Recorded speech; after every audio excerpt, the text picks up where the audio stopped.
Welcome to another edition of the Daily Deuce. I'm Gary Graves from just outside sunny and warm Louisville, Kentucky, and I'm sure the weather is just the same there in Maryland, the land of my existence. And John Webster, longtime friend, esteemed basketball colleague, and all around good dude. How you doing? Hey man, I'm doing great, Gary. Thanks for the as a introduction. As I always say, you're way too kind. Hey, before we get started, John Pitt, what's going on, man? I'm doing pretty good, man. Just trying to keep track of the legal tampering period in the NFL right now. Yeah, we have a whole lot to discuss about that, man. I don't even know where to start with that.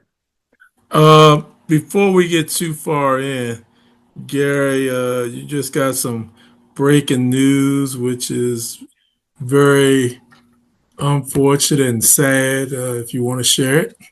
Yeah. Right before we went on the air, got word that former Louisville great and Milwaukee Bucks great Junior Bridgman died this afternoon from a heart attack while giving a speech here in Louisville.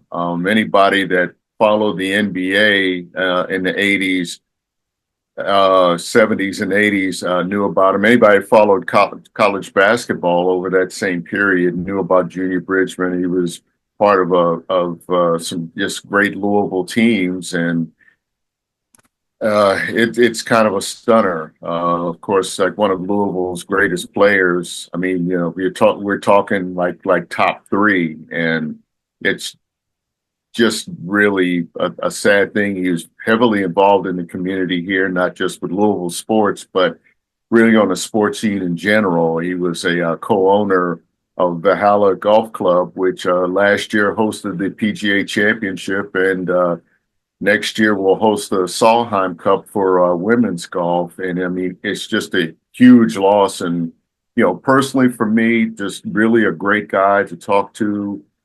Very, very obviously knowledgeable about a great many things. I mean, his biggest thing, he'll be remembered as much as being a businessman because he made a lot more after his career than he ever did combined as a player. And we're just trying to get our minds around his colossal loss here, and just want to send my prayers and thoughts out from the Daily Deuce to his family and friends, and particularly to the University Louisville community. It's just a stunner, but all I want to say is, Junior, thank you for the memories, thank you for your insight, and thank you for your friendship.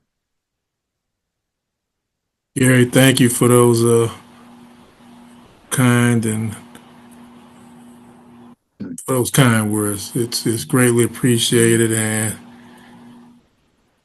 like you said, words can't really express how you're feeling with this. It's just unfortunate. That's what we'll say. Yeah, I guess the best way to really pay some kind of tribute to him is to talk about his favorite sport, basketball. And John, we could probably start at the top level, talk about the NBA if you want to lead with that, because there's a whole lot to discuss with who's number one. Teams that are that are establishing themselves, and one big injury to LeBron James that will rather impact the Los Angeles Lakers. And I wanted to get your take on that. Since we've talked a lot about Cleveland and Oklahoma City, this year, and but the Lakers have been, they were better. I mean, they were a better team before the trade for Luka Doncic, and they have just really taken off. And now they've got to play 2 weeks without LeBron James. And I just want to know what do you think about how the Lakers will survive that? Well, I was a little taken back last night with their loss. Um, that was a rough one to Brooklyn. I think that with LeBron on the court, Him and Luca have been playing very well together. They've been meshing very well. I think they had begun to play well even before Luca got there. And I still think they're a dangerous team. I think basically they're saying LeBron's probably going to be gone 1 to 2 weeks, knowing how he takes care of himself and works to make sure his injuries do not become long periods of time out. I think he'll be back in the 2 weeks, and I think the Lakers will be able to hold on to what they're doing. Right now, they're in third. Denver beating OKC last night puts them in second place now, but OKC, I'm sorry, Denver, Lakers, and Memphis, they're within a game of each other. So that's going to be an interesting race as you move forward with those teams. They're 2, 3, and 2, 3, and 4. So we'll see what happens. Yeah. I think, I mean, it's a difficult juncture, a challenging juncture for the Lakers right now, schedule wise. And, as I just look at, like, say, the next 2 or 3 games here that, let's see, Thursday, they'll face the Bucks. Uh, Friday they'll face the Nuggets, and Sunday the Phoenix Suns. All in contention in their conferences. Of course, like you just mentioned where Denver is. That I think these next 2 or 3 games that I just mentioned, we'll probably get an indication of how deep or how well the Lakers can cope without him. This is, I think, the chance for Luka to step up and assert himself. Really show why they acquired him in that trade.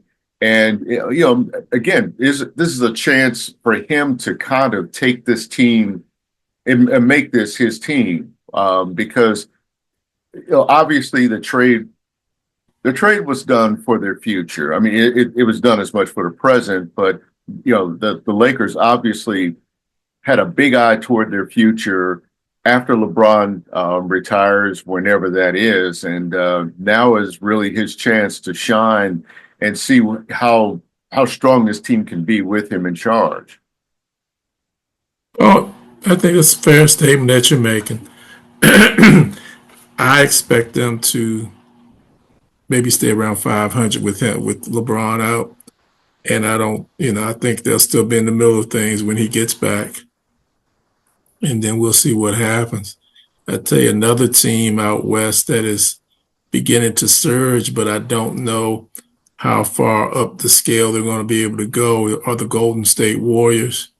They're playing excellent ball since they did the trade to get Jimmy Butler. I think there's something like 12-2, 13-2, and they're like 12-1 in games that he's played. The only loss they had with him on the court has been against the Dallas Mavericks, which they turned around and avenged a week later.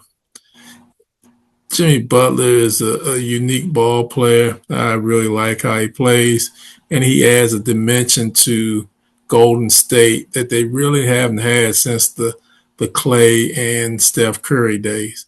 This is a legitimate second option. It takes pressure off Steph Curry. It also impacts Draymond Green. Draymond Green he does a lot of things on the court, a lot of things that people don't see. He fills up the box score, but there are other things he does that aren't on the box score. He's very smart, very good player, and having highly intelligent player. His IQ is very high for basketball, and I think with Jimmy Butler there, it adds to it. Right now, they're sitting in sixth place. We'll see how far they can move up. I know they want to avoid the play-in. What would be really interesting, seeing how far them and the Lakers go. The best team out west, hands down, is OKC. They are unbelievably talented with SGA still. What's his name? Gilgis Alexander, Shea Gilgis Alexander. So we'll see how things go out. I think the NBA is really having a good season. I think one thing I'll say, and I know there's been some comments about it, and I said you and I have talked about before, Gary, about relevance. If Boston and LA are both good, it helps the entire league. Now, I'm not saying they're the only thing that makes the league go. You got OKC that's doing a wonderful job, and they are flat out the best team in the league. Cleveland's doing a good job with Donovan Mitchell. And then you have Boston over there. But I will say it makes things more interesting when you have Boston and LA. I have to stress, I'm not saying they make the NBA totally. It makes it more interesting. Just like we talked in college football, Notre Dame's good, it makes it more interesting. Because either you're going to love them or you're going to hate them. Same with the Celtics and the Lakers. You're going to love them, you're going to hate them. It's no in between. But to add to that, Lakers Celtics, you got some unbelievably good young teams. Another young team we have out there that's playing well. You don't hear a lot about him, and you don't realize how good of a coach he is. Is the Houston Rockets with Udoka? They are really a young team, and they're scrappy. They're just like their coach. They play really good ball. So exciting times in NBA. I mean, you got some of these young teams coming up. Memphis Grizzlies with Ja Morant over in the East. You got Boston. You got Cleveland. Never forget about the New York Knicks. They're starting to play better ball. Unfortunately, Jalen Brunson got hurt, but we'll see what's going to happen. But it's going to be exciting times, man. Yeah. And one team that they're standing at 6 right now, the Detroit Pistons. That is one team that I really wouldn't want to play right now. In fact, neither the Pistons or the Indiana Pacers are teams that I would want to face in that. I guess once you get past that play-in round, because if they hold their positions, and particularly the Pistons, when you mentioned young teams, when you mentioned the Rockets and the Grizzlies in the West, that and to a different extent, OKC has been good with SGA, but this year to be leading their conference, I mean, they stand at 53-12. I mean, the second best record in the league. But the thing that I think with all of those teams, and I don't know if I would put Cleveland in that, because that's kind of a seasoned bunch, that just that roster there. They've just gotten great coaching. But young teams they don't know, when they play that well, it's because they don't know any better. Once they realize that they're good and that they can be better, that's when they're the most dangerous. And that kind of thing shows up in the postseason. You saw that a little bit last year with the Orlando Magic. They're right now they're on the outside looking in, but you saw it with Cleveland. You saw it to an extent, with Philadelphia the past few years. But what I really want to see is that a team like the Thunder, the way that they're built. They've beaten back a lot of challenges. They've weathered a couple of slumps, but to the point that you don't even you forgot that maybe they strung a few losses together, back December and January. But I just want to see how these younger teams, and particularly the Grizzlies, since they're kind of not just revamped, but kind of rebuilt in a sense with a different Ja Morant, who is staying out of the headlines and staying in the box score, which is just how you want it. Gary, you bring up some very good points, man. It's going to be an exciting time, and hey, I love the basketball season.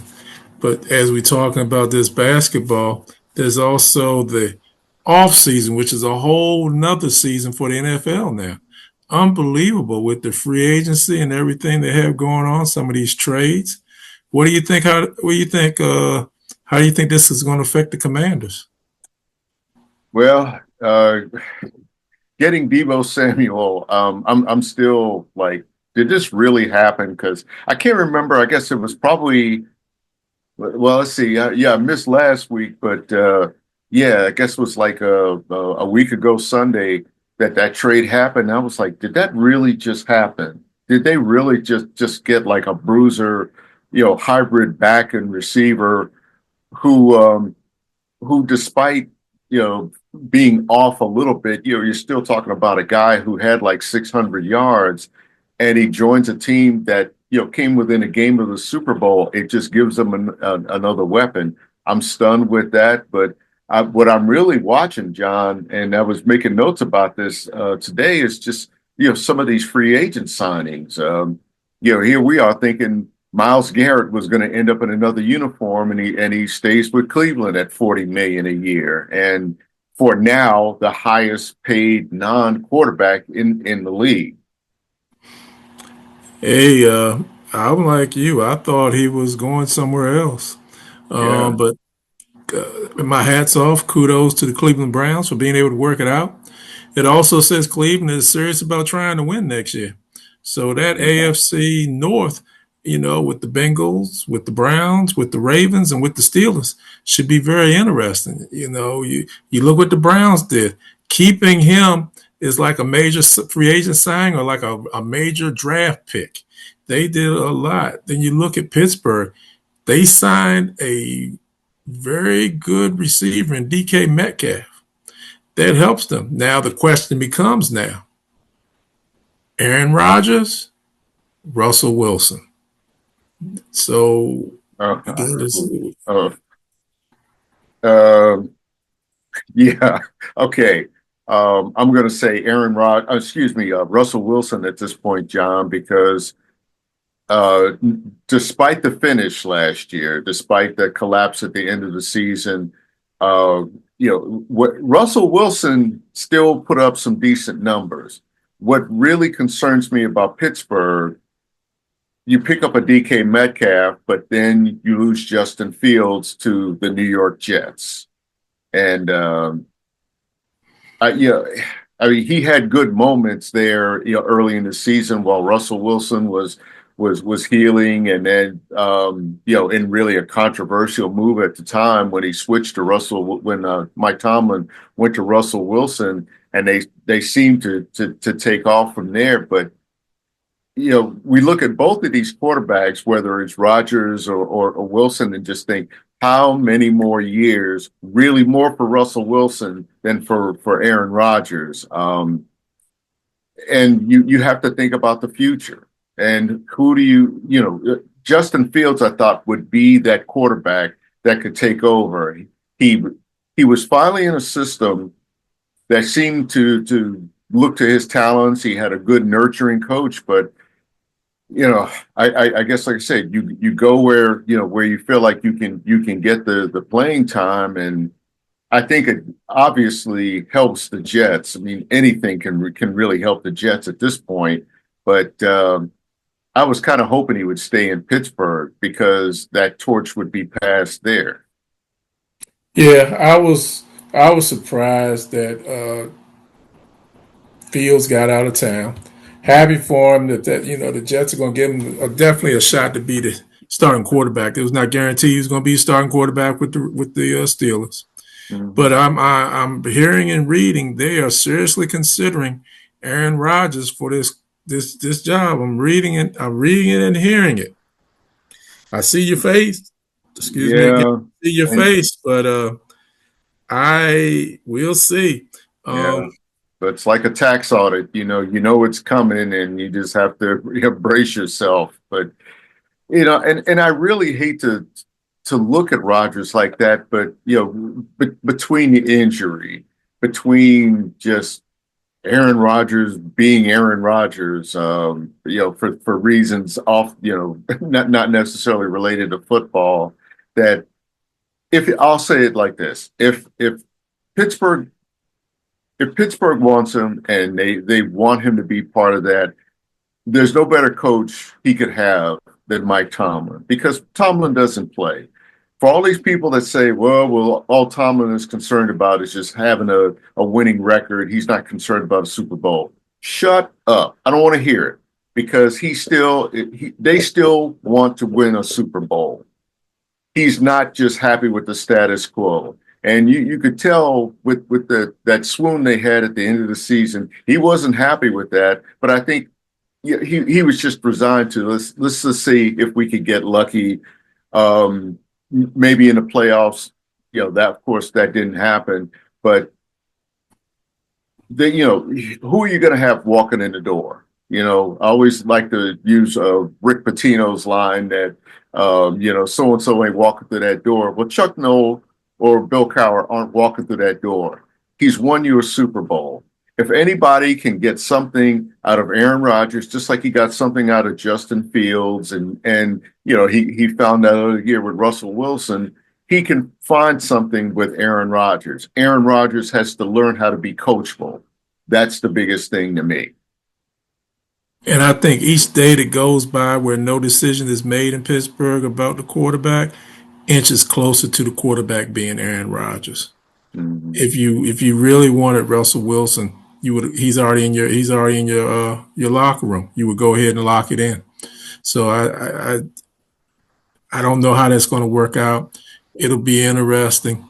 So we'll just have to go from there, man. All I can do is just shake my head on that one, Gary. Yeah, yeah. Let's go back to the Commanders for a minute. With that pickup, I'm thinking, wow, that's huge. You've already got a touchdown, Terry McLaurin.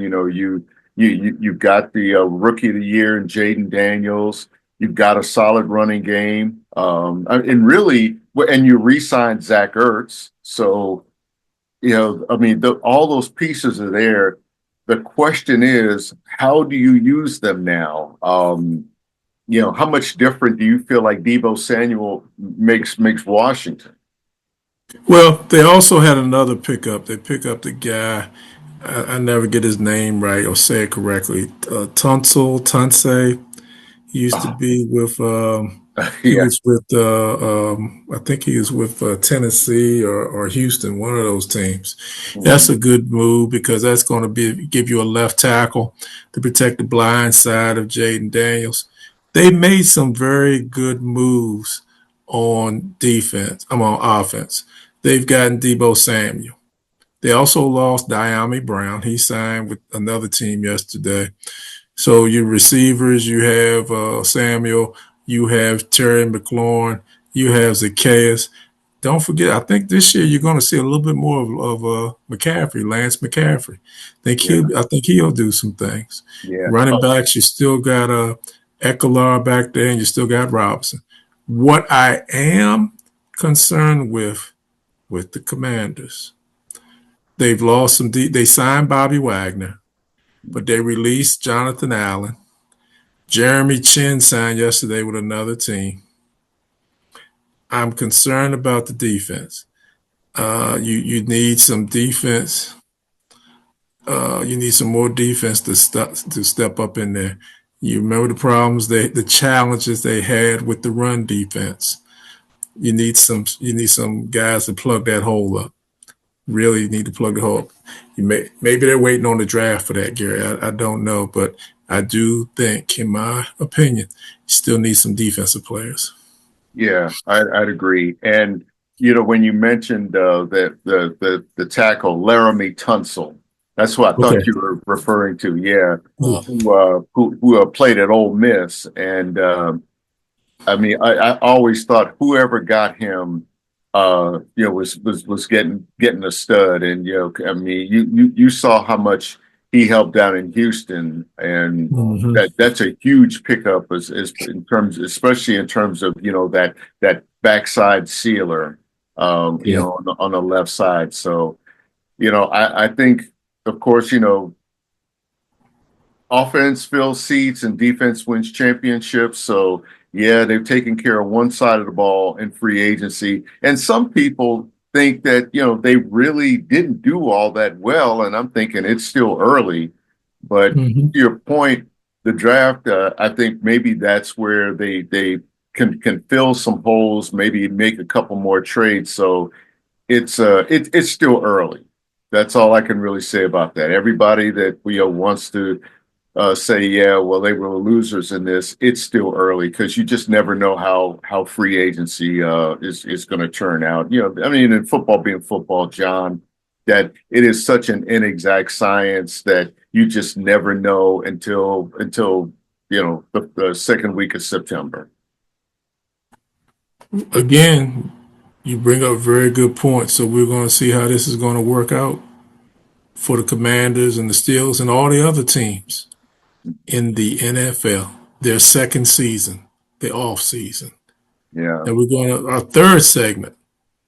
It's another important season coming up. It's called March Madness.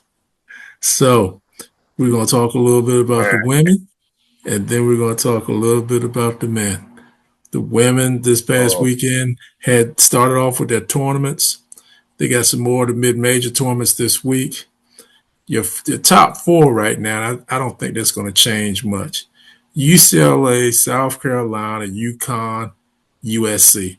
I think those will be your top four seeds.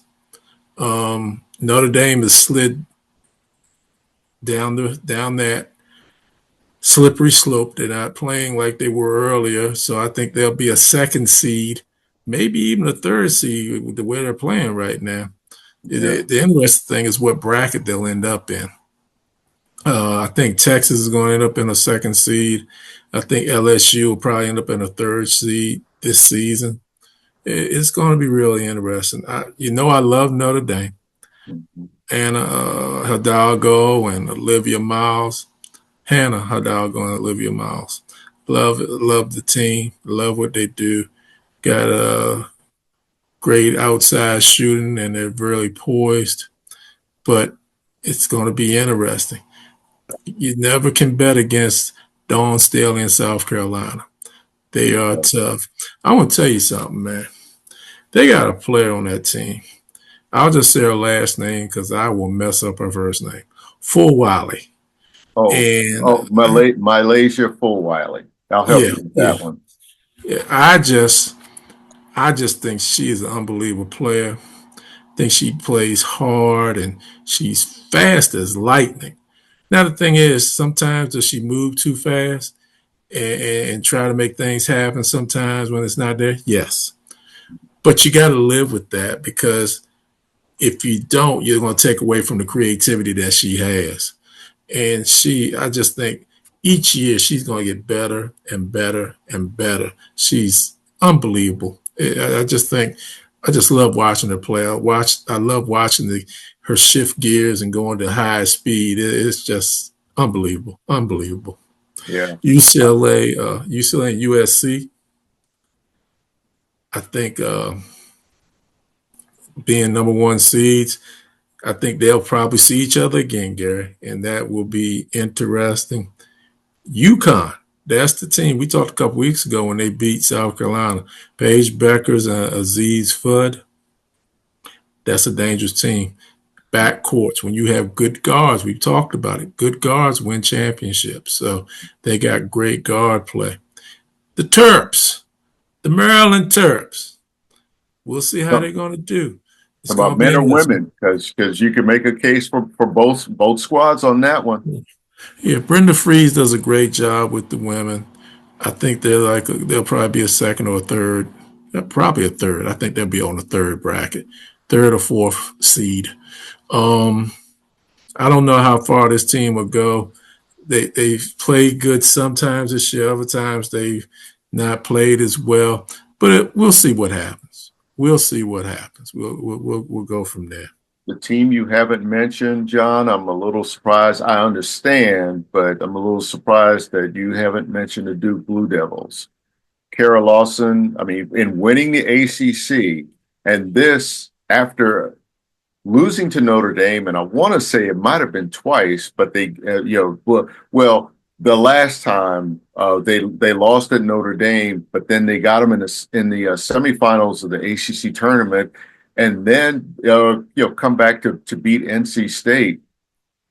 Having seen Duke several times, Louisville beat them at home. this season, but seeing them against North Carolina, seeing them against and some other ones, that you saw a team that was good, but you know, I thought they were maybe a year away, but they found a gear these last 4 or 5 games in the season, win or lose, and it really carried over into the tournament. What they did to Notre Dame in that semifinal was just amazing, and just their resolve in that championship final. That I'm thinking, for a coach like Carol Lawson, her first coaching job, she goes from the TV booth to to being a coach, and little by little, she has built a team that can really, really be. I'm going to say a player, and kind of get them back to that status like they were in their early 2000s. I guess up until about maybe 10, 12 years ago, and it's a good thing to see. And of course, while she's at a school that both of us aren't exactly fond of as fans, but she's a homegirl, man. I mean, South Lakes High School. You remember her? Yeah, she's a very good coach. She was an excellent player and a tremendous commentator. I used to love listening to her break games down when she was on ESPN. Mhm. I just, how do I want to say this for Duke? Congratulations to Duke. They earned the ACC tournament championship. Yeah. I think they are a good team. I'm just not sure how far they go in the tournament. Everything, this really sounds bad what I'm going to say, and I apologize to people if I offend. They won the tournament. Congratulations to them, but it was avenging losses. They beat Notre Dame. I can't take anything away from it. I think beat Carolina. Can't take anything away from it. And they beat the brakes off of NC State in the second half. But all those games were avenge games for losses they had. Now they're going to get in the tournament. You're probably going to play somebody you're not trying to avenge a loss with. I guess my point is, I think they're good. I just don't know how good, and I'll just have to see. I know probably it sounds like sour grapes what I'm saying, and I don't want to be sour grapes, and I apologize if it sounds like that. They thoroughly beat Notre Dame. No doubt about it. But I'm just not sure how far they go in the tournament. Here's what I like about Duke, and you as a coach have said this. You talk about revenge games, and what they did in the postseason symbolizes what you as a coach stress to players, that you learn more from a loss than you can from a win. And I think Mm-hmm. that is really the biggest thing with Duke. That um, I think I've seen them a handful of times, and they play hard. They play good defense, and really several of those games really came down to knocking down shots. They'd have good looks, but if that ball ain't going through the hoop, there's nothing you can do, no matter how hard you play.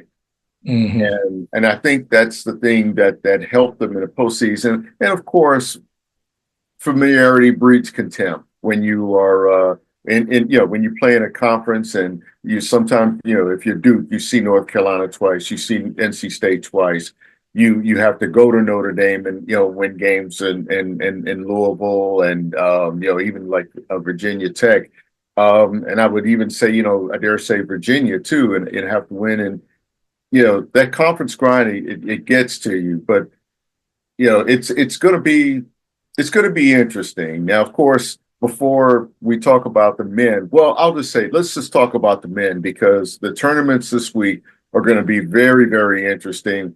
And the team Mm-hmm. that just won its conference, Drake, that to become one of the automatic qualifiers, I don't want to see that team.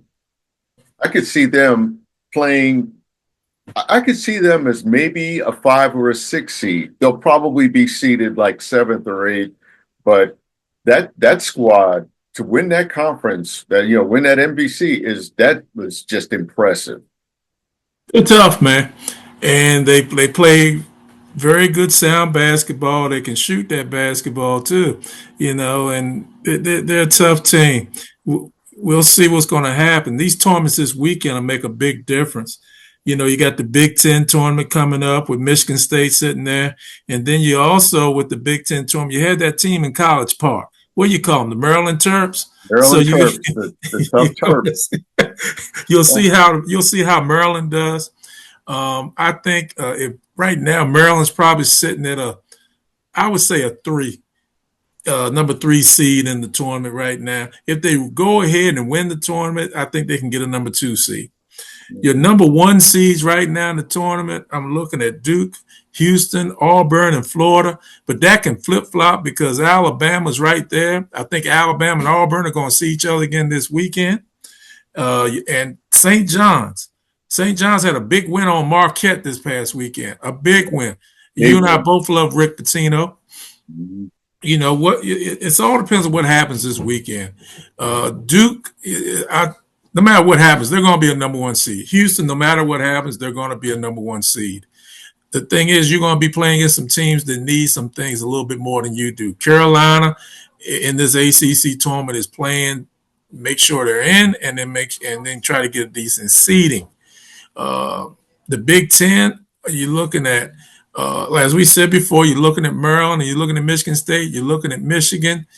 Wisconsin is a surprise team this year, and they play a different style of ball, Don't a forget different Illinois. style than you're used to. Illinois is playing really well too. So this is going to be exciting. Next week, Gary, when we come back, we're going to be talking about the NCAA tournaments. We're going to be talking about the brackets. Maybe we can go and find a couple fans to talk about some of these teams, man. You know, we can find a Terp fan. Maybe we can find a South Carolina Gamecock fan and just enjoy it, man. I know next week is my week to get the wings and the ranch sauce and the mushrooms and a nice ginger ale. That's going to be my week next week. Mushrooms?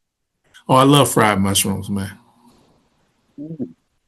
I love fried mushrooms. Nothing like a plate of wings with some fried mushrooms, man. Nothing like it. Big mushrooms, or are you talking about those little ones sautéed with onions? No onions. You're gonna get them fried. You're gonna get some big fried mushrooms to go on with your buffalo wings. You're gonna do it right, and you're gonna wash it down with a Seagram's ginger ale. Oh, yeah, you said ginger ale. I thought you were going to say Seagram something else. Like, no, this is a family show, Gary. This is a family show. Right. That's right. Hey, Gary, go ahead and take us home, man. Take us home. Well, folks, look, what John just said, you got all the big tournaments coming up this week. You've got Selection Sunday, which is always interesting. And by the time we see each other again, we'll know who the number one seeds are. We might even have an idea about who the national players of the year are on both sides. And there's just so much to look forward to. Final week of spring training, we didn't even get to that. So there's a lot to really look forward to. Come back and see us next week. Watch us on Facebook. Watch us on YouTube. We'll see you again. Hey, everybody. Thanks for watching another week of the Daily Deuce. We greatly appreciate it. Watch some football. Watch some basketball, NBA, college men's and women's. Watch some tennis. Watch some soccer with John Pitt. You know, above all else, make sure you watch some sports and come back and see us next week. Take care.